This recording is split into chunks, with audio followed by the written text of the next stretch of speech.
Welcome back to the channel everyone. तो आज भी मैं आप लोग के लिए एक सीख न्यूज़ लेकर आया हूं क्रिएटर्स की तरफ से। तो फटाफट से वीडियो को कर दो लाइक, तोड़ दो लाइक बटन को, वीडियो को शेयर करो, चैनल को सब्सक्राइब कर सकते हो और इंस्टाग्राम पे फॉलो नहीं किए ये रही आईडी कर लो, वहां पर भी मैं काफी अपडेट देते रहता हूँ। चलिए वीडियो को शुरू करते हैं।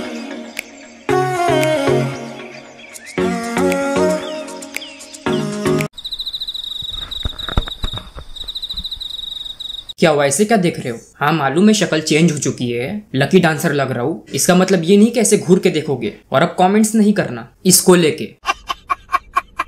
तो जो सबसे पहली न्यूज आ रही है वो आ रही है सिद्धार्थ निगम की तरफ से। तो होता कुछ ऐसा है कि सिद्धार्थ ने जो है एक स्टोरी शेयर की है जहां पर लिखा ये था कि 14 साल का विकास पाठक जो कि सिद्धार्थ निगम का बहुत बड़ा फैन है, वो जो अपने घर से मिसिंग था। जी हाँ, दरअसल विकास पाठक वो जो अपने घर से चला गया था और करीब करीब एक हफ्ते तक मिसिंग था। बट फाइनली जब वो वापस मिल गया तो उसने कहा कि वो जो सिद्धार्थ का बहुत बड़ा फैन है और वो उससे मिलना चाहता था। इसलिए उसने सोच लिया था कि जब तक वो सिद्धार्थ निगम से मिल नहीं लेता तब तक वो घर वापस नहीं आएगा। मतलब कि भाई सिर्फ सिद्धार्थ निगम से मिलने के लिए वो अपने घर से ही चला गया, वो भी बिना बोले एक हफ्ते तक। तो जब ये बात सिद्धार्थ निगम को पता चली तो उन्होंने कुछ स्टोरीज अपलोड किए हैं, आइए देखते हैं। Just wanted to say that I love you all so much and but that doesn't mean कि कोई भी फैन अपने आप को अपनी लाइफ को रिस्क में डाले और अपने पेरेंट्स को अंडर प्रेशर में रखे। Whenever you guys want to meet me, just consult and inform your parents that what are you up to and then plan and then come. Don't come like this. That really is not good step to take. Please don't take such steps because that will really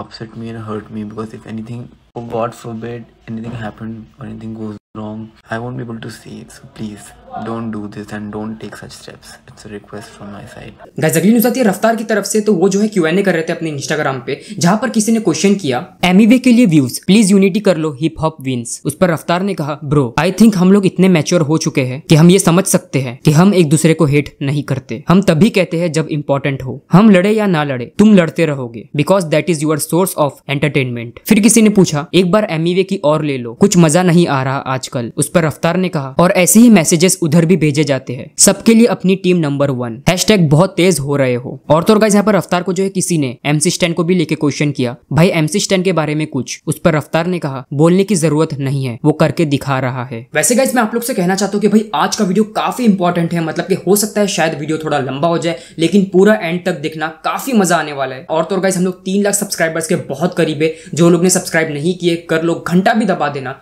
हम लोग को जल्दी से जल्दी 3 lakh subscribers complete करना है। अगली जो न्यूज आ रही है वो आ रही है शादाब खान की तरफ से। जैसे कि मैंने आप लोग को पिछली वीडियो में बताया था कि भाई शादाब खान पे जो है रेप केस हो चुका है। ज्यादा जानकारी के लिए आप लोग मेरी ये वाली वीडियो देख सकते हैं, लिंक इसकी डिस्क्रिप्शन में मिल जाएगी। अब होता कुछ ऐसे कि अली काशिफ लॉयर जो कि शादाब खान का केस हैंडल कर रहे हैं, उन्होंने कुछ स्टोरीज अपलोड किए हैं जहां पर एक आर्टिकल है जिसमें लिखा ये है कि अगर कोई शादी का प्रॉमिस करता है और फिर उन दोनों के बीच कोई संबंध होता है तो इसका मतलब रेप नहीं होता। और ज्यादा जानकारी के लिए आप लोग ये सब देख सकते हैं। उसी पर लॉयर अली काशिफ उन्होंने कहा अब तेरा क्या होगा कालिया, कोई हाथ लगा के दिखा दे शादाब खान को। गाइस अगली न्यूज़ आती है फैसू और रूही की तरफ से। और इनकी तरफ से जो वेब सीरीज आने वाली है बैंग बैंग, उसका टीजर आ चुका है और उस पर काफी अच्छा रिस्पॉन्स आ रहा है। जैसे कि आप लोग देख सकते हैं वो टीजर ट्रेंडिंग में आ चुका है और उसी को लेकर फैसू ने ये वाली स्टोरी अपलोड किए थे। यहाँ तक के ये सिर्फ इंडिया में ही नहीं बल्कि कैनेडा, पाकिस्तान, बांग्लादेश, ये सब जगह भी ट्रेंडिंग में आ गया, जिसकी स्टोरी रूही ने पोस्ट की है। और तो गाइस फैसू ने एक और स्टोरी को रिपोस्ट की है जिसमें लिखा ये है most anticipated new Indian movies and shows, real time popularity on IMDb, जिसमें आप लोग देख सकते हैं भाई 5वें नंबर पे बैंग बैंग का भी नाम आ चुका है। एंड गाइस क्या आप लोग ने इस बात को नोटिस किया कि फैसू और अदनान जो है आजकल साथ में नजर नहीं आते,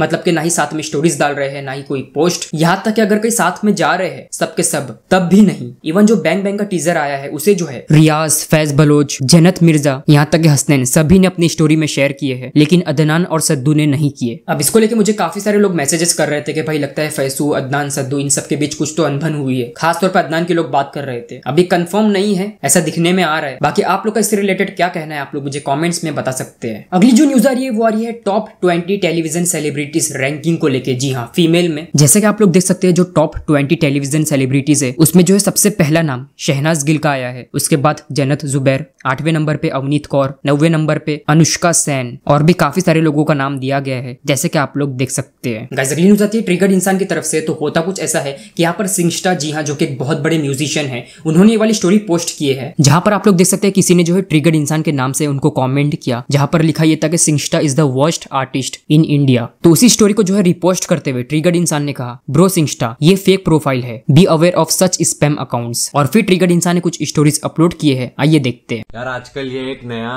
सीन शुरू हो गया है जहाँ पे लोग ना नाम के फेक प्रोफाइल बना रखे हैं और लोगों के दूसरे लोगों के उस पे जाके कमेंट कर रहे हैं कि भाई तू बेकार है, तू ये है वो है, ऐसे फालतू के कमेंट कर रहे हैं। तो उन लोगों को बस मैं ये बताना चाहता हूँ कि beware of such spam लोग जो कर रहे हैं, ये जो फेक प्रोफाइल वगैरह इन्होंने बना रखे हैं, वो मतलब सिंगस्टा म्यूजिक भाई इतना बड़ा सिंगर है वो बंदा, उसकी प्रोफाइल पे जाके किसी ने ट्रिगर्ड इंसान नाम से अकाउंट बना के फालतू का कमेंट कर रखा है। अब वो बंदा सोच रहा है कि यार मैं ऐसे कमेंट कर रहा हूँ। भाई मैं नहीं करता ऐसे कमेंट। कोई भी वेरीफाइड अकाउंट कमेंट करता है तो उस पर पहली बात एक वेरीफाइड टिक मार्क आता है, तो अगर वो वेरीफाइड टिक मार्क है तभी वो एक ओरिजिनल अकाउंट है। तो गाइस अगली न्यूज़ आती है मिस्टर मानव की तरफ से। तो वो जो है लाइव आए थे, जहां पर उन्होंने कहा कि उनके जो सारे के सारे डैम फैम मेंबर्स है वो कोई ना कोई रियलिटी शो में जा रहे हैं। जी हाँ, जैसे कि बिग बॉस, स्प्लिट्सविला वगैरह वगैरह। आइए वो क्लिप देखते हैं। हाय महीर भैया, मिस यू।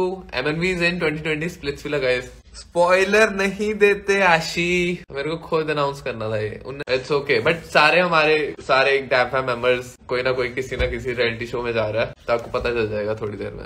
आशना कहाँ जा रही है? आशना शायद उसमें जा रही है, dare to date. Next top model में है आशना। अच्छा उसमें जा रही है वो, फिर कंफ्यूजन होगी। बिग बॉस में भी कोई जा रहा है क्या? ऋषु जा रहा है बिग बॉस में। और गाइस अभी मैं आपको जो न्यूज बताने वाला हूँ वो काफी इंपॉर्टेंट है, तो भाई पूरी एंड तक देखना, बिल्कुल भी मिस मत करना, क्योंकि इसमें आप लोगों को काफी कुछ जानने को मिलेगा। अब आप लोग को याद होगा काफी टाइम पहले मैंने आप लोगों को बताया था जुबिन शाह वर्सेस अफशा की कंट्रोवर्सी के बारे में, लेकिन जो लोग को याद नहीं है फिर से शॉर्ट में समझा देता हूँ। जुबिन शाह और अफशा जो है एक मैरिड कपल थे, यहाँ तक कि ये लोग जो है पेरेंट्स बनने वाले थे। जी हाँ, लेकिन अचानक से जो है इनके बीच कुछ झगड़ा हो जाता है, जिसकी वजह से ये दोनों अलग हो जाते हैं। खैर अब जो है ये पेरेंट्स बन चुके हैं, बेबी इस दुनिया में आ चुका है, लेकिन अब ये लोग साथ में नहीं रहते। जी हाँ, और जो बच्चा है वो अफशा के साथ रहता है और जुबिन अलग रहते हैं। अब जब इनकी कंट्रोवर्सी हुई थी, ये दोनों अलग हुए थे, उस समय किसी को भी मालूम नहीं था कि आखिर मसला क्या है, ये दोनों अलग क्यों हुए हैं। बट फाइनली अब सबको पता चल चुका है। जी हाँ, होता कुछ ऐसा है कि कल के दिन जो है अचानक से जुबिन शाह ने अफशा को लेके कुछ कहा है अपनी स्टोरी में, आइए देखते हैं। अब गाइस देखो यहाँ बहुत कुछ लिखा है, मैं आप लोगों को सब तो नहीं बता सकता, लेकिन हाँ शॉर्ट में समझा देता हूँ। तो इसमें बताया ये गया है कि बहुत टाइम से आप लोग पूछ रहे हैं कि कोई इंसान अपनी वाइफ को ऐसे कैसे छोड़ सकता है। तो मैं आप लोग को बता दूं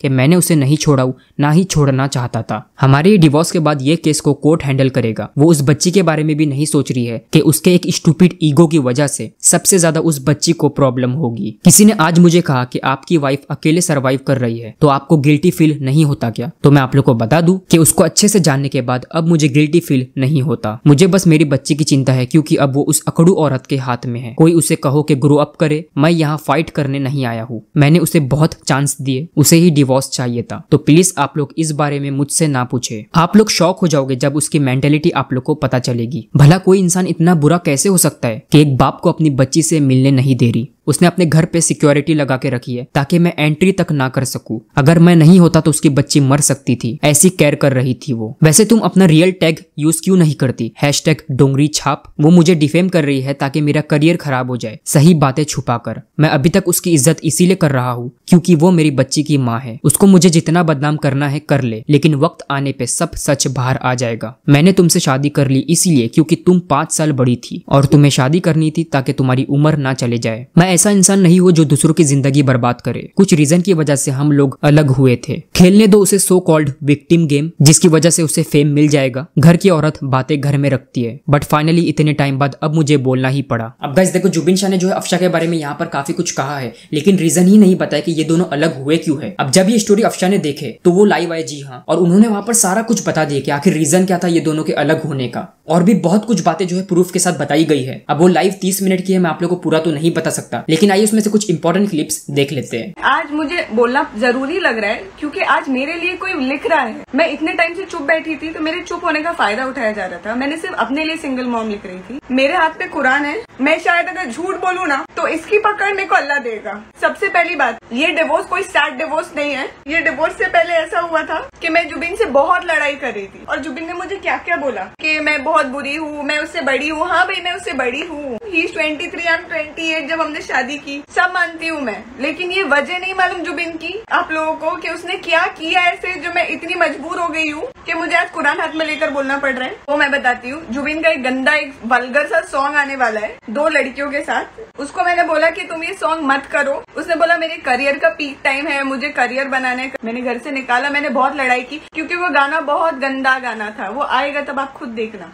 उसके बाद हमारी लड़ाई खत्म हो गई, ठीक है। उसके बाद जैसलमेर जुबिन गया। जैसलमेर में वही लड़की जैसलमेर में साथ में थी जुबिन की 2 लड़कियों के साथ सबसे पहले रूम शेयर करके आया। वो वापस जब आया तब मैंने उसके दोस्तों को पहले ही बोल चुकी थी कि मैं उसको छोड़ दूंगी। उसके बाद जब वो आया जैसलमेर से, मैं 8 महीने प्रेग्नेंट थी और उस टाइम पर मैंने उसको सिर्फ इतना बोला था कि अभी तुम जाओ, अभी मुझे तुमसे कोई बात नहीं करनी है। और जाते जाते जुबिन ने मुझे जो बोल के गया ना, जुबिन जो बोल रहा है कि मेरी बच्ची का फ्यूचर है, मैं अपनी डॉटर का फ्यूचर देख रहा हूँ और ये बहुत बुरी है। तो जाते जाते जुबिन ने जो बदवा बोल के गया ना मुझे, मैं आप लोग को बता देती हूँ उसने क्या बोला है। जब मैं लेटी थी यहाँ पर बेड पर और जुबिन अपने सामान पैक कर रहा था तो मुझे बोलता है तेरे जैसी औरत के पेट में जो बच्चा है ना मुझे अफसोस है, और अगर वो भी ना रहे ना तो अच्छा रहेगा। ये सुनकर मैंने उसको बोला कि ठीक है, अगर ऐसा ही है तो एक काम करो, मैं भी मर गई तुम्हारे लिए आज से और बच्चा भी मर गया तुम्हारे लिए आज से। ये बोलकर वो घर से चला गया। वो गया घर से और वो JW जाकर 3 दिन एक लड़की के साथ जाकर रह रहा था। मैंने कुछ भी नहीं किया, मैं 3 दिन तक बैठी थी चुपचाप घर में रोते हुए। उसके बाद जुबिन आता है चेकआउट करके सामान लेने अपना, और ऊपर से मुझे और बोल रहा है कि अरे चल चल जल्दी चल, वो वेट कर रही होगी। उसके बाद वो T24 होटल में गया वो लड़की के साथ दूसरे बार रहने के लिए। और ये तब की बात है जब मेरा जुबिन का रिश्ता था, मैं उसकी बीवी थी। मैंने जुबिन के लिए अपने सर पे 8 लाख का लोन लिया। वो जिस गाड़ी में घूम रहा है ना, वो गाड़ी की गारंटर मैं बनी हुई हूँ। तो आज जिनसे मैंने लड़ाई की ना, आज वो लोग भी मेरे साथ खड़े हैं। उसको बोलो कि उसका कौन सा दोस्त उसके साथ खड़ा है। उसके बाद वो बोलता है मेरी बच्ची का फ्यूचर, मैं ऐसे इंसान के हाथ में अपनी बच्ची का फ्यूचर क्यों दूंगी। वो कह रहा है कि मैंने उसको डिवोर्स दिया। राइट, मैंने उसको डिवोर्स जरूर दिया, लेकिन मुझसे ज्यादा घाई उसको डिवोर्स पेपर साइन करने की थी। ये वो सिर्फ साइन किया, इतनी स्पीड में आया, साइन किया और चला गया। अभी जुबिन को इतना याद क्यों आ रहा है पता है? फैमिली, रिश्ते, बच्चा, ये सब उसको याद क्यों आ रहा है? क्योंकि जिस लड़की की वजह से घर टूटा है ना अभी हमारा, वो लड़की चूना लगा के अब चले गई है उसको छोड़कर। अब होता कुछ ऐसा है गाइस कि अफशा की इस लाइव के बाद जो है जुबिन शाह भी लाइव आ गए। जी हाँ, अफशा की बातों का रिप्लाई देने के लिए,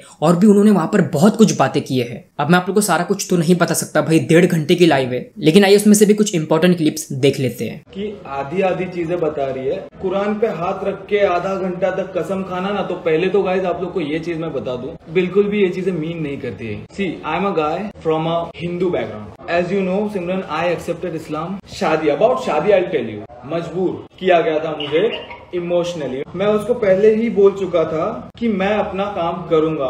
अगर तुझे नहीं करनी शादी अभी से बोल दे और मत कर शादी, मत कर, प्लीज मत कर। सो शी वाज लाइक शादी के बाद ये कर लेंगे ना। She was already married to someone else before me and I am the second guy. I still accepted her. ये जिस टाइप का song, okay, I'll tell you. See, now I'll tell you. मैं उसको ये तक बोल चुका था, see, whatever scenes you don't like, come on the shoot, explain the director or tell me, I'll explain him. हम वो सारे सीन्स नहीं रखेंगे। वो सॉन्ग जो आएगा ना आप लोग देख लेना, उसमें दिव्या है और निहारिका है, और इट वॉज क्लीन एक्टिंग। मेरी वाइफ वहां पे सेट पे ही थी। क्यों मैंने काम किया? क्योंकि मुझे सॉन्ग अच्छा लगा था, वीडियो नहीं देखा था रेफरेंस सॉन्ग के लिए, मैंने पहले हाँ बोल दिया, and that was my mistake which I accepted. और मैंने उसके साथ ही सुना था सॉन्ग, कोई सबूत उसके बाद भी नहीं, किसी की कोई भी बात सुन ली और बोल दिया कि हाँ ये सो क्या है। मेरी बैग भी अंदर नहीं आने दी, वहीं से ढकेल ली बात, तुम वहां किसी के साथ सो के आए हो। जब उसने मुझे बोला अल्लाह करे तुम्हारी बेटी पैदा हो और उसके साथ भी यही सब हो, ये मैंने बोला इसके जैसी अगर नीच सोच वाली औरत हो, अगर इसको पता ही नहीं है कि मैंने अब तक कुछ किया ही नहीं है, ठीक है, उसने खुद गा लिया, खुद बजा लिया, बच्ची का सोचे बिना। सी मुझे तुमसे कोई लेना देना नहीं, कोई जिंदगी भर की कमाई नहीं दी थी। उसने अपने नाम पे लोन दिया था, वो भी इसलिए क्योंकि मुझे मेरे नाम पे नहीं मिल रहा था। और जुबिन शाह की लाइव के बाद अफशा ने कहा thank you so much live आने के लिए, कौन सही है और कौन गलत आपने खुद ही प्रूव कर दिए आज। बाकी गाइस आप लोग इस बारे में क्या कहना चाहोगे मुझे कमेंट्स में जरूर बताना। तो बस गाइस आज का वीडियो यहीं पर खत्म होता है। पसंद है तो लाइक करो, सब्सक्राइब करो, शेयर करो, इंस्टाग्राम पे फॉलो कर लो, ये रही आईडी। मिलते हैं वीडियो के साथ। Thank you so much for watching, bye, slap. अबे साले।